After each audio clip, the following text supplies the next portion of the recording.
Ternyata yang diminta bukan kenyamanan tidur, bukan makanan, bukan cahaya.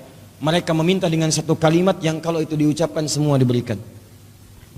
Mereka meminta dengan satu kalimat yang ketika itu diucapkan semua diberikan. Orang tuh gelisah.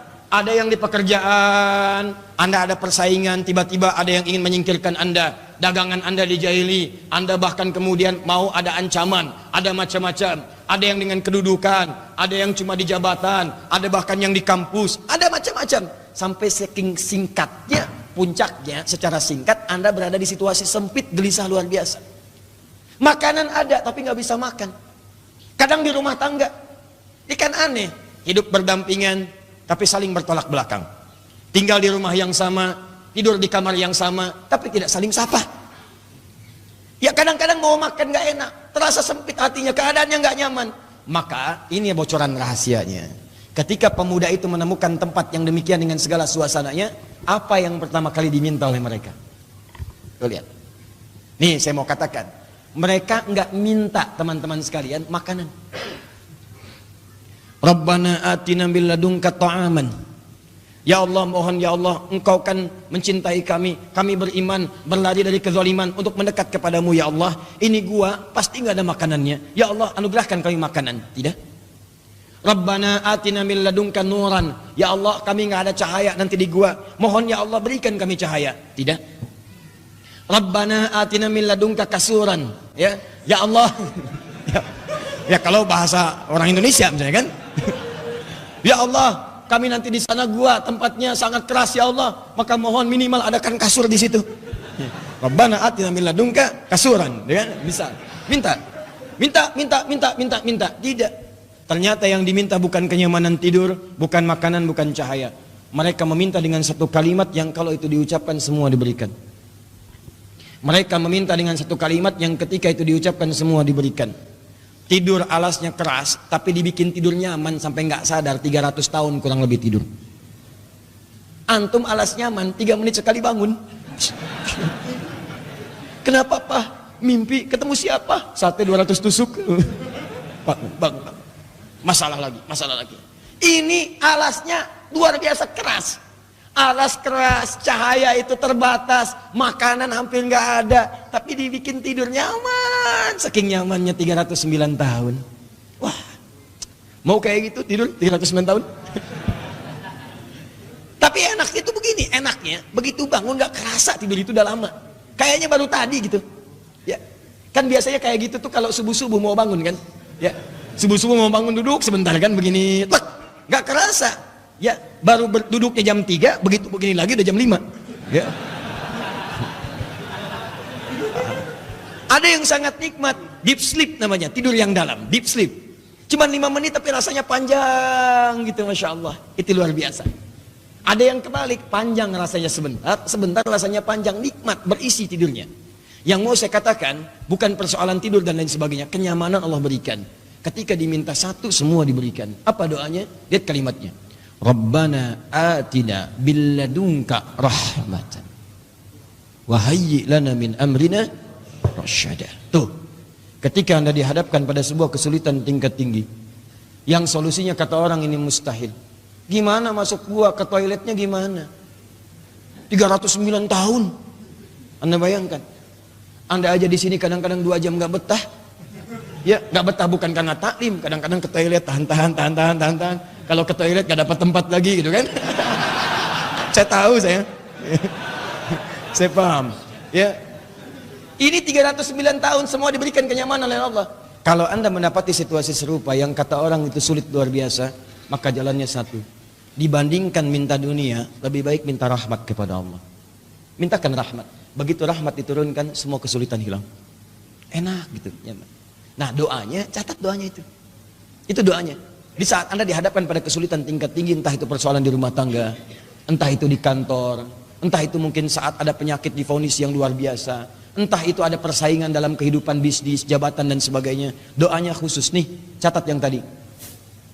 Ya, karena hukum dari asbabun nuzul dalam ilmu tafsir, kaidahnya mengatakan begini, al-ibratu bi umumil lafzi la bi khususis sababi. Ibrah itu, pelajaran itu, hikmah itu, hukum itu jangan dilihat kepada sebab khususnya, tapi dilihat pada keumuman lafadznya. Allah memberikan gambaran lewat ayat ini dengan sifat yang umum. Kejadiannya menimpa beberapa pemuda tadi, tapi hikmahnya diberikan pada orang-orang di masa yang akan datang. Kalau Anda punya kejadian yang sifatnya serupa, walaupun tempatnya beda. Dia di gua, Anda di kantor. Mereka di gua, Anda di rumah tangga. Mereka di gua, Anda di perusahaan. Tapi sifatnya serupa. Sulit, sakit, ada tantangan, terancam. Maka doanya sama. Apa itu doanya? Rabbana atina min ladunka rahmatan wa hayyi lana min amrina. Begitu cara ngajinya tiap malam Jumat. Bukan cuma dibaca. Dibaca itu dapat pahalanya, dapat kita. Tapi kita harus mendapatkan hikmahnya. Kenapa tiap Jumat kita disunnahkan membaca surat Al-Kahf? Karena di situ ada kemudahan-kemudahan yang kalau Anda pelajari setiap Jumat selesai urusan Anda. Ya Allah tunggu tuh, ada yang setiap saat, ada setiap waktu, ada yang sepekan sekali. Makanya nanti saat Jumatan pun itu ketika suami datang Jumatan, Bu, Ibu persiapkan pakaiannya, parfum terbaiknya, ya kemuliaannya, dan ingatkan sebelum berangkat, Pak, sayang, titip doa ya untuk keluarga kita, titip doa ya untuk kelancaran anak kita, titip doa ya insya Allah Papa juga lancar bekerja, dan titip doa ya untuk cinta kita sampai ke surga. Catat. Cina. Ini pasti belum nikah. Insya Allah saya doakan ya, ya bisa menikah minimal 2 hari sebelum kiamat.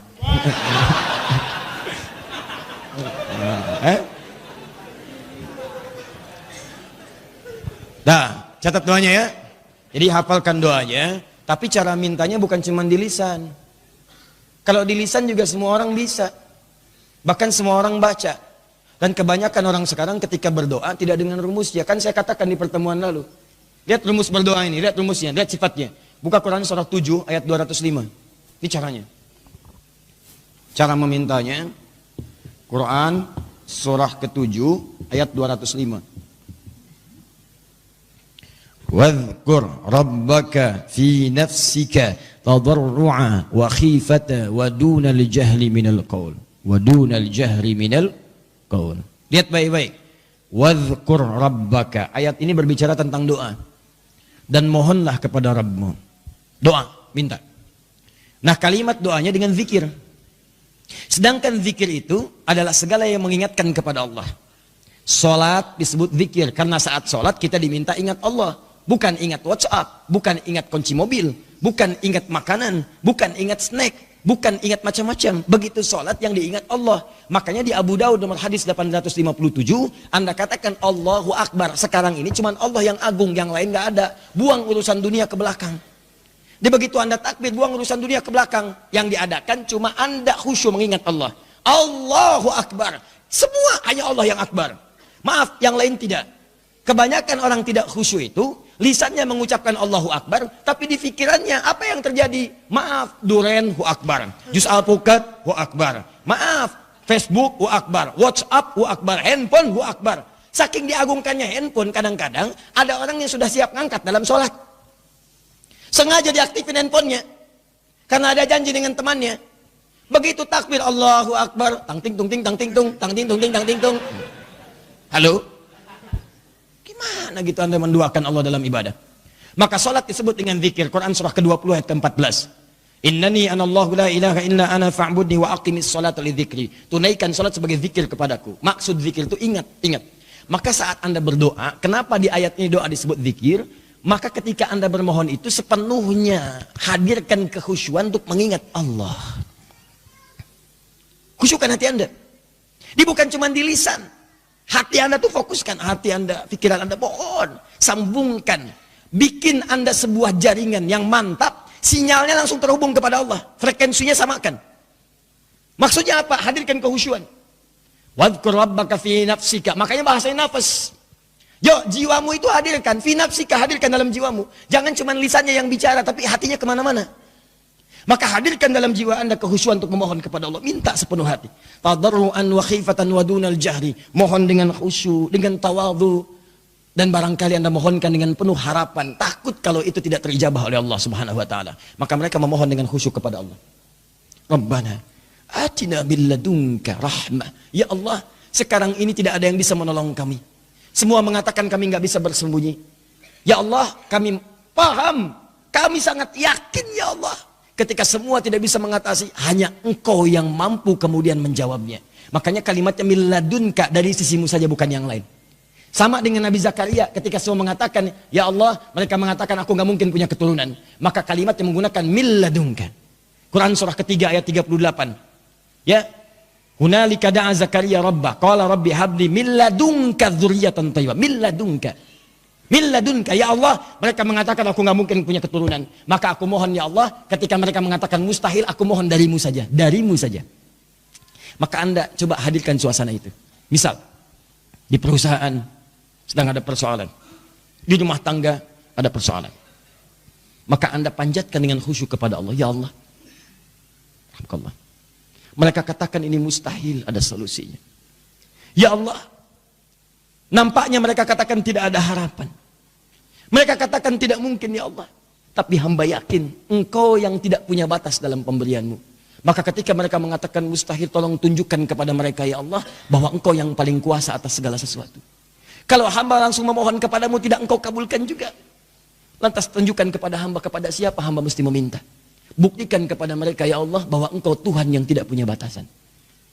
Yakinkan kepada mereka ya Allah sebagai asbab hidayah untuk mereka. Rabbana atina min ladunka rahmat, berikan rahmat kepada kami. Wa hayyi lana min amrina rasyada, dan berikan petunjuk kepada kami untuk mendapatkan solusi dari persoalan kami. Jadi lihat penempatannya, begitu rahmat turun, wa hayyi lana min amrina rasyada, dan siapkan kami untuk menerima petunjuk menyelesaikan masalah kami. Di solusi turun setelah rahmat diberikan. Anda tahu apa jawabannya? Begitu doa selesai dipanjatkan dengan khusyuk, tidak pakai lama. Tidak menunggu lama. Anda pesan ke restoran mengatakan, jangan pakai lama ya. Lama. Pak, orange juice ya. Siap Pak. Berapa harganya? 30.000. Ya udah. Kalau es jeruk berapa? 15.000. Avocado ada? Ada. Berapa? 50.000. Kalau jus alpukat 25.000. Ya udah, saya pesan Jennifer aja. Ya. Apa Jennifer? Jeruk nipis peras. Ya. Pakai es enggak? Pakai. Kalau pakai es, top es. Ya. Pesan, nggak pakai lama. Datang dengan proses. Doa tidak. Ketika Anda minta dengan khusyuk kepada Allah, itu sepersekian detik langsung turun jawaban. Jawabannya di ayat ke-16. Wa idh i'tazaltumuhum wa ma ya'buduna illallah fa'wu ilal kahfi. Nggak cukup sampai di situ. Yansyur lakum rabbukum min rahmatihi. Coba buka ayat 16-nya. Wa idh i'tazaltumuhum wa ma ya'buduna illallah. Tadi kan kalimatnya, dan ketika kalian bertepas diri dari mereka itu, karena mereka berbuat zalim, memaksa engkau menyembah Tuhan mereka, memaksa engkau berbuat maksiat, maka kalian tinggalkan mereka untuk menyembah Allah, untuk mendekat kepada Allah saja, perbaiki diri. Anda di pekerjaan tiba-tiba keluar karena meninggalkan sesuatu yang Allah larang, kemudian tiba-tiba jatuh Anda, maaf, jatuh ke titik nadir, bahkan terlibat misalnya ada pinjaman belum terlunasi, ada macam-macam yang sulit, tapi niat Anda untuk memperbaiki diri, maka apa yang mesti Anda lakukan? Anda berwudu, Anda perbaiki diri Anda, datang ke masjid, tunaikan sholat, dalam sholat sujud minta kepada Allah Subhanahu Wa Taala, ya Allah, Engkau yang berjanji kepada setiap hambamu, ketika hamba meninggalkan maksiat untuk menujumu, maka Engkau akan berikan rahmat kepada hamba. Maka seperti Engkau telah berikan kepada orang-orang sebelum hamba rahmatmu, ya Allah, hamba mohon. Atina min ladunka rahmah. Maka turun jawaban dari Allah. Persis jawaban kepada Nabi Ibrahim ketika beliau akan dikaruniai seorang anak dari rahim istrinya bernama Sayyidah Sarah. Nggak percaya? Buka Quran surah ke-19. Ya, dari ayat 45 sampai dengan 49-nya. Ketika sampai ke ayat ke-49, Allahu Akbar. Indah sekali jawabannya. Kalimatnya sama. Kalimatnya sama. Ketika engkau tinggalkan sembahan mereka itu Ibrahim, wa idh i'tazaltumuhum mimma ya'buduna illallah, ya, wa habna lahu Ishaq. Ketika engkau tinggalkan sesembahan mereka itu, dan apa yang mereka kemudian sarankan kepadamu, bahkan kau dicaci, kau dimaki, engkau dibakar, engkau diusir, engkau bertahan untuk mendekat kepada Allah, maka kami hadiahkan kepadamu sekarang sesuatu yang tidak pernah ditemukan sebelumnya. Kami beri kabar istrimu akan mengandung bayi yang sangat cerdas, namanya Ishaq. Bahkan Ishak nanti punya keturunan lagi, Yakub. Bahkan Yakub punya keturunan Yusuf sampai dengan ketemu dengan Imran. Imran kemudian melahirkan lewat istrinya Maryam. Maryam melahirkan Isa alaihi salam. Tuh lihat. Jadi kalau rahmat itu sudah turun, itu semuanya tuh terus berlimpah datang. Maka Allah jawab di ayat 16-nya. Wa izi' tazaltumuhum wa ya'buduna illallah. Maka apa yang terjadi? Fa'wu ilal kahfi. Silakan kamu berlindung ke gua. Jadi yang tadi pemudanya itu idh awal fityatu ilal kahfi. Mereka berinisiatif berlindung ke gua. Mohon sebelumnya kepada Allah. Maka turun jawaban dari Allah. Kamu pengen ke gua? Masuk ke gua. Udah gak usah kemana-mana kata Allah. Yansur lakum rabbukum min rahmati. Maka Allah akan turunkan kepadamu bagian dari rahmatnya. Tuh Allah menggunakan kalimat min rahmatihi. Bukan rahmatahu. Kalau rahmatahu semua rahmatnya turun ke situ. Tapi kalau min harfu tab'id sebagian dari rahmat Allah. Begitu Allah turunkan sebagiannya, mungkin cuma 0,5%, mungkin cuma 1%, 0,5% aja cukup untuk memberikan kenikmatan pada mereka sebanyak 309 tahun. Antum dapat rahmat Allah sekarang, bertahannya bukan cuma buat besok, itu bisa bertahan sampai generasi ke-7 dari keluarga antum. 309 tahun.